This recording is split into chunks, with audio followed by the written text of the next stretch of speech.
Pessoal, tudo bem com vocês? Eu espero que sim. Sejam todos muito bem-vindos a mais um boletim informativo aqui no Alô INSS. Eu sou Ana Paula e eu trago novidades aqui para vocês hoje. Trago notícia quente, trago notícia nova, trago notícia boa.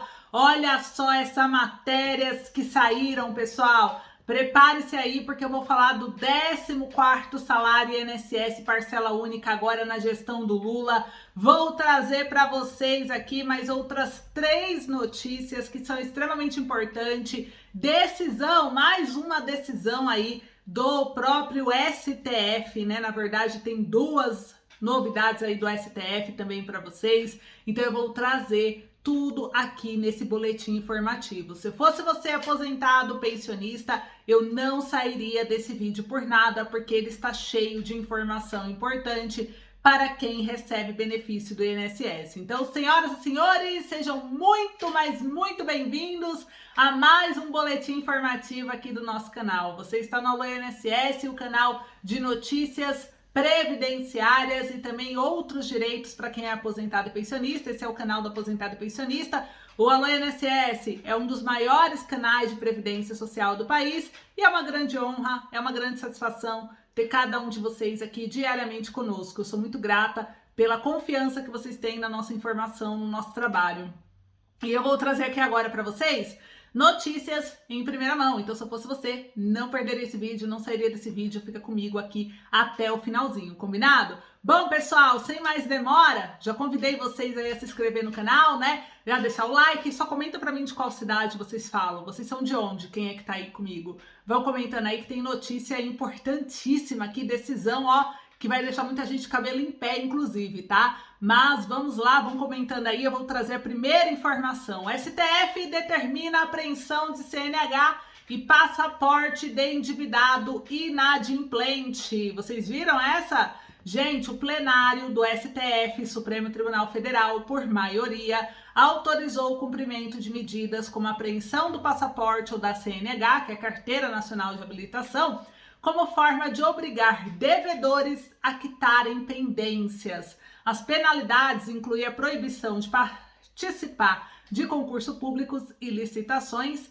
e há uma condição para que as sanções sejam impostas. Conforme a decisão dos ministros, a apreensão só pode acontecer caso não avance sobre direitos fundamentais e deve observar os princípios da proporcionalidade e também da razoabilidade. Dívidas alimentares também estão livres da apreensão de CNH e passaporte, bem como motoristas profissionais. E o que acontece com o mal pagador? Qualquer dívida, independente de sua origem, pode ser cobrada judicialmente. Antes de chegar a esse ponto, a instituição que não recebeu o pagamento deve tentar contato com o cliente via e-mail, telefone e carta, por exemplo. No fim das tentativas, o inadimplente recebe uma notificação oficial para comparecer ao tribunal.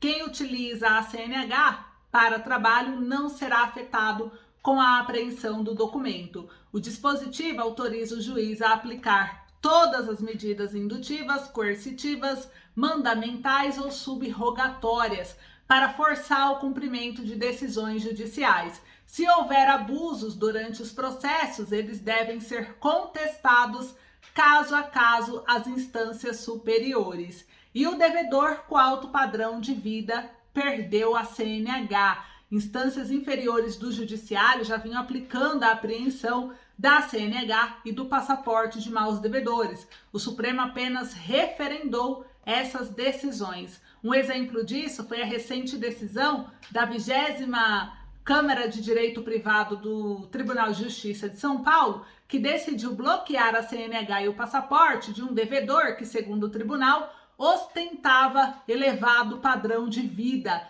No caso, o credor entrou com uma ação à executiva e mesmo após inúmeras tentativas para recebimento do valor, nada foi quitado. Na ação, consta também que o devedor reside em condomínio de alto padrão paulista, bem como que suas faturas de consumo mensal não são coerentes com a sua incapacidade de quitar a sua dívida.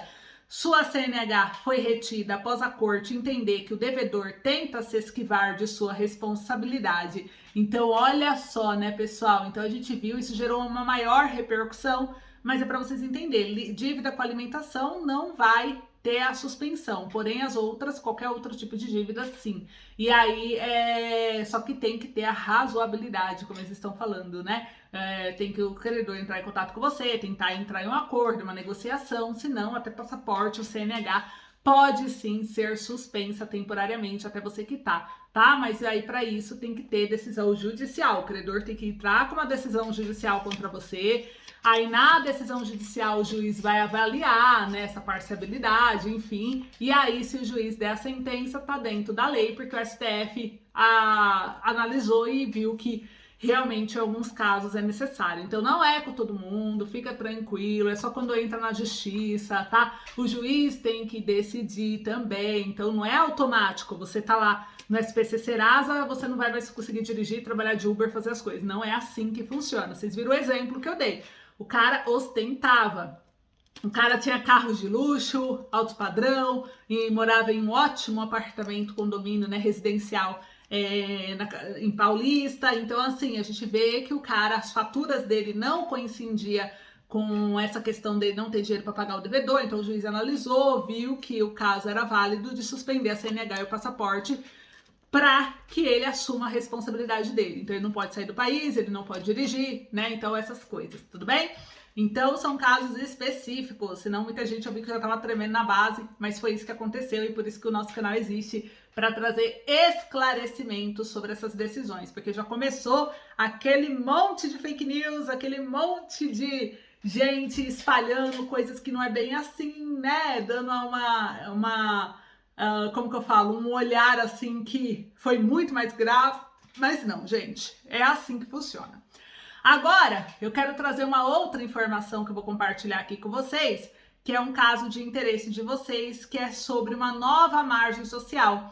E é sobre a nova margem que fala dos 20 mil reais, gente. O que é esses 20 mil reais, né? Existe um projeto de lei que muitos já conhecem, a maioria, quem é inscrito e acompanha sempre o canal, né, já deve conhecer, que é o projeto de lei 4732 de 2020. Esse projeto, ele dispõe sobre a concessão de uma linha especial de crédito consignado para aposentados e pensionistas do regime geral de previdência social e servidores públicos ativos e inativos, municipais, estaduais, federais e também as pensionistas. Os militares entram, os pensionistas de militares entram, todo mundo entra que hoje consegue fazer empréstimo consignado, entraria dentro, né, desse projeto se ele fosse aprovado.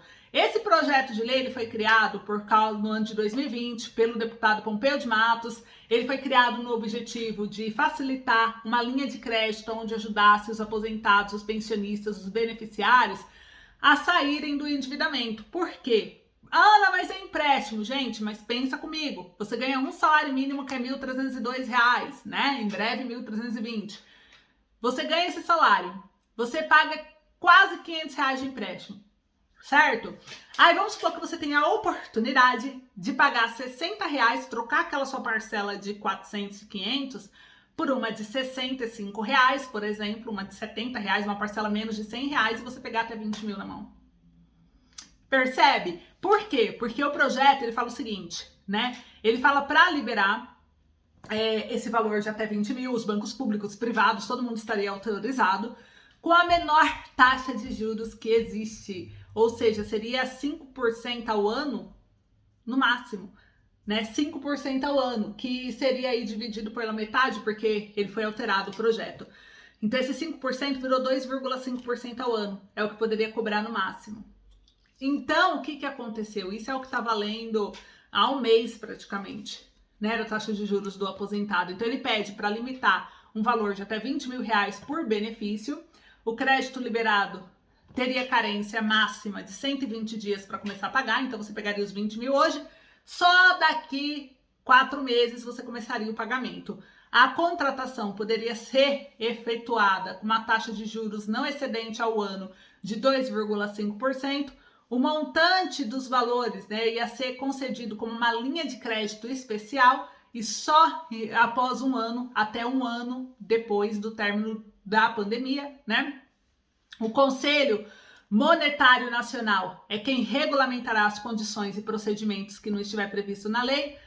A linha especial de crédito como deverá ser liberada diretamente pelas instituições financeiras, e ele fala que os empréstimos estão isentos do pagamento do IOF, que hoje é o Imposto sobre Transações Operações Financeiras, né? É vedado qualquer cobrança de taxa, tarifa, comissão, serviço de terceiros, taxas de retornos ou demais modalidades de cobrança durante a liberação do crédito. Então, quando você te liberar o crédito, não pode cobrar o IOF, não pode cobrar taxa, tarifa, comissão de serviço de terceiro, taxa de retorno ou demais modalidades de cobrança durante a liberação. E a margem especial do crédito consignado nos termos do artigo não se submete ao percentual máximo atualmente estabelecido em lei. Por quê? Porque ele é uma linha especial de crédito. E ele fala que em hipótese alguma poderá ter o valor da sua parcela descontada do seu salário acima de 5% do valor da remuneração. Então, pessoal, a justificativa ele falou que o projeto, ele propõe que seja concedida a isenção de imposto. Ele pede a apreciação do Congresso, né, para instituir essa margem especial. É temporária, ela não é definitiva, então ela seria só esse ano, no máximo. A margem especial do crédito consignado para aposentados e pensionistas do INSS, servidores públicos policiais, né? E ele fala que a proposta foi encaminhada, por quê, né? Porque eles falam que com a pandemia, pessoal, muita gente morreu. Infelizmente, muita gente, foi muito triste. E essa pandemia, ela trouxe uma devastação muito grande no nosso país.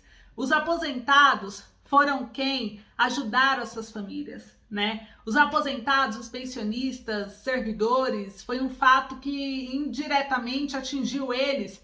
Por quê? Porque as pessoas que ficaram desempregadas, o número de desempregados aumentou mais de 31% somente durante as 12 últimas semanas, que foi no pico da pandemia. Então ele falou, isso afetou o aposentado, porque as pessoas atingidas pela perda do labor tiveram que se socorrer aos seus familiares, que permaneceram de alguma forma com uma renda, né? O que impactou bastante todas as famílias brasileiras. E por fim, mas não menos alarmante, nos deparamos com uma alta agressiva dos preços dos produtos básicos, como cesta básica, como arroz, né? Então, muitos aposentados tiveram que recorrer a empréstimo consignado. Comenta pra mim se isso é verdade, se você é aposentado e pensionista, teve que recorrer ao empréstimo por causa da pandemia, ou não tem nada a ver com a pandemia o seu caso. Comenta aí, só para eu entender, de fato, o percentual de pessoas que foram impactadas, né, na pandemia e que teve que pegar empréstimo. E aí ele fala que devemos ter em mente que esses recursos liberados contam com juros módicos, garantia plena, motivo pelo qual o beneficiário poderá utilizar esses recursos, inclusive para a criação ou fomento de pequenos negócios, inclusive familiares, podendo fomentar a economia e ainda auxiliar familiares que tiveram seus meios de subsistência ceifados em virtude da calamidade pública. Entretanto, não podemos esquecer os aposentados e pensionistas e servidores, que são responsáveis pela injeção de bilhões de reais na economia, pois nesse momento eles têm grande influência na estabilidade econômica do país. Então, analisando esse contexto, eles constataram que estão, consequentemente, impossibilitados de arcar com despesas básicas. Muito aposentado ficou sem conseguir pagar aluguel, pagar água, pagar luz, está renegociando até hoje as dívidas. Então, pessoal, ele fala que, principalmente os maiores de 60 anos, porque essas pessoas maiores de 60 anos são aquelas pessoas que possuem alguma comorbidade, pois estão dentro de um grupo de risco altíssimo, sequer puderam exercer atividades extras que habitualmente exerciam, são discriminados pelo mercado de trabalho, não consegue emprego fácil, então por isso ele falou que pede essa margem para ajudar essas pessoas a se restabelecerem. Você pode abrir um comércio, você pode fazer quitar dívidas altas, igual que está descontando 400, 500 reais de você, né? Então isso te aliviaria muito. Então essa margem é o projeto de lei 4732, está pronto para pauta na Comissão de Trabalho, Administração e Serviço Público e a gente continuará a cobrar o governo, tá? Esse projeto, ele já era para ter sido votado e finalizado, só que o Partido Novo entrou com pedido de retirada toda vez que ele entrava em pauta. Agora vamos ver se vai, né? Após o carnaval agora muita coisa vai acontecer e a gente espera que esse projeto seja um deles que aconteça, tudo bem? Agora, mais uma informação aqui que eu vou trazer para vocês, que na verdade é uma dúvida de inscritos e eu vou compartilhar aqui o meu entendimento, o entendimento dos advogados e conforme a lei com base nisso, tá? Um inscrito perguntou o seguinte: aposentados podem trabalhar sem perder a aposentadoria? Tem muito aposentado que quer abrir MEI, tem aposentado que quer realmente fazer um negócio, trabalhar e tem medo de perder a aposentadoria. Então eu vou esclarecer um ponto que o advogado trouxe, porque a aposentadoria, ela é uma remuneração mensal que é entregue a um trabalhador que completou os requisitos determinados por lei. Mas a questão é o seguinte, se você se aposentou, né, você pode continuar a trabalhar? Gente, talvez pelo valor mensal da Previdência se apresentar como insuficiente para que o beneficiário viva de uma qualidade de vida e bem-estar, a ideia de voltar a trabalhar para incorporar e ajudar na renda atrai o aposentado. É compreensível que tal situação se encontre dentro do Brasil, um país onde ficou colocado como segundo pior lugar para aposentados, né? Então, é um país onde o bem-estar social ele não é estabelecido. Mas será que isso serve de desculpa na hora de decidir se o benefício pode ou não ser cortado? Então, em quais situações eu posso me aposentar? No Brasil, tem 4 formas possíveis de aposentadoria para um trabalhador, né? A primeira é a aposentadoria por idade, situação mais conhecida e popular entre as pessoas. Essa modalidade garante a interrupção do trabalho quando os segurados completam a idade mínima de 65 para homens e 62 para mulheres, né? Tem o caso da aposentadoria por tempo de contribuição, o benefício aprovado após a comprovação de contribuição por 35 anos por homens e 30 anos mulheres. Aposentadoria especial, que é aquela para trabalhadores que exerciam atividades mesmo estando em situações especiais. Essa forma é dividida em subgrupos que vão desde a exposição de agentes nocivos até deficiência leve, severa ou moderada.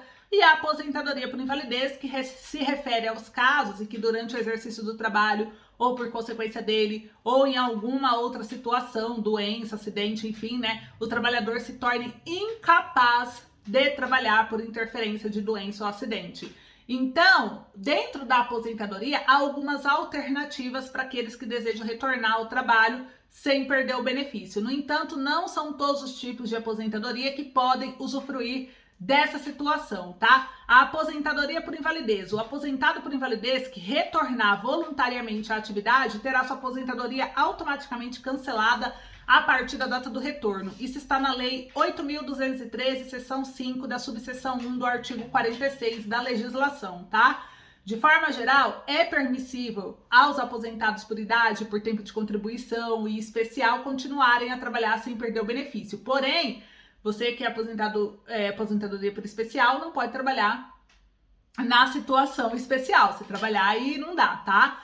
Mas os demais podem trabalhar tranquilamente, pode fazer o que você quiser. Mas o aposentado por invalidez, não. Porque você está alegando, você se aposentou sem cumprir tempo de contribuição, sem cumprir a idade mínima exigida, você se aposentou porque você não tem condições mais de trabalhar, você está inválido para o trabalho. Então, se você se pega trabalhando, aí o INSS ele pode cancelar o seu benefício, tá bom? Então, dúvida esclarecida. Se ainda continuar com alguma dúvida previdenciária, vão mandando aí nos comentários que vai ser um prazer tentar ajudar vocês. Eu espero que sua dúvida seja próxima do próximo vídeo. Bom, gente, olha só, agora vamos falar o 14º salário. Olha só, governo Lula, 14º salário, parcela única no governo Lula ainda esse ano. Gente, o 14º salário, vamos lá. O governo Lula, ele decidiu pagar junto com a tabela do INSS o 14º salário? Responde para mim o que vocês acham, o que vocês estão vendo aí, comentar sim ou não. Porque no início desse ano de 2023, os novos pagamentos das aposentadorias e pensões também começaram. E muitos beneficiários têm dúvida se o 14º salário vai vir ou não. Gente, é importante dizer que o projeto de lei que eu estou falando é o 4367. Por que eu falo isso? Porque existem 2 projetos de lei. O do Pompeu de Matos e o do Paulo Paim. O do Paulo Paim está no Senado. O do Pompeu de Matos está na Câmara dos Deputados. A do Pompeu de Matos é o que mais avançou. O do Senado nunca chegou a avançar. E aí o que acontece? O Pompeu de Matos, ele está lá lutando. Ele fez um vídeo, eu vou trazer em um próximo vídeo para vocês verem se não ficar muito longo, dele se posicionando já no Congresso em relação a isso. Então o 14º está em questão de debate, está em questão aí de tramitação. O Arthur Lira precisa criar a comissão especial. O Lula, ele pode fazer com que o 14º seja pago com uma medida provisória, assim como o Bolsonaro podia ter feito isso, o Lula, se quiser, pode fazer também, tá? Basta querer. Então, o que estão articulando aí do Congresso, segundo eu fiquei sabendo, algumas fontes confiáveis, é que o 14º salário, eles estão pensando o quê, né? Os deputados que estão lutando pelo 14º, em convencer o governo, dizendo que é apenas uma parcela. como o governo está com foco na Previdência, até criou um Ministério da Previdência, talvez seja uma possibilidade da gente conseguir essa ajuda para vocês. Mas seria uma parcela única, seria um só ano, só esse ano, não seria mais as duas parcelas. O texto do projeto seria alterado, tá? Então a gente vai ver nos próximos dias o que vai acontecer, se vão apresentar algum requerimento dentro do projeto, e aí eu trago para vocês para ler o requerimento e ver se teve alguma ajuda ou não, tudo bem? Então é isso, eu espero que vocês tenham gostado, deixe o seu like aí no vídeo, compartilha, um beijo grande, obrigada a todos e até logo!